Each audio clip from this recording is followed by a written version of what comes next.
నువ్వు నాలుకని అదుపులో పెట్టుకోవాలమ్మా. నీలవేణి అంతు చూస్తాను, తన కథ ముగిస్తాను అని బిల్డప్ ఇచ్చావు. ఏమైంది?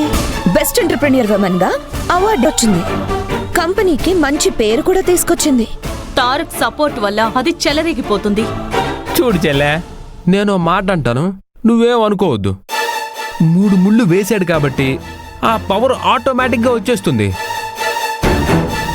నువ్వు అనవసరంగా మా అత్తయ్య గారి మాట వినేసి లేనిపోని ఆశలు పెంచుకొని మీ ఇంటికి ఈ ఇంటికి తిరుగుతూనే ఉన్నావు. దానివల్ల ప్రయోజనం లేదు. సంతకాలు పెట్టే ఉద్యోగం వచ్చింది కాబట్టి దానికి ఏదైనా ఎక్కువ జీతం ఆశించి ఓ 4 రాళ్ళు వెనకేసుకో. షటప్. నాకు డబ్బుకు కొదవలేదు. నేను తలుచుకుంటే ఇంకో కంపెనీ పెట్టగలను. పులిని చూసి నక్క వాత పెట్టుకున్నట్టు నీలవేణిలా మంచి పేరు తెచ్చుకోవాలని కోట్లు తగలెట్టుకోవద్దు. చూస్తాను.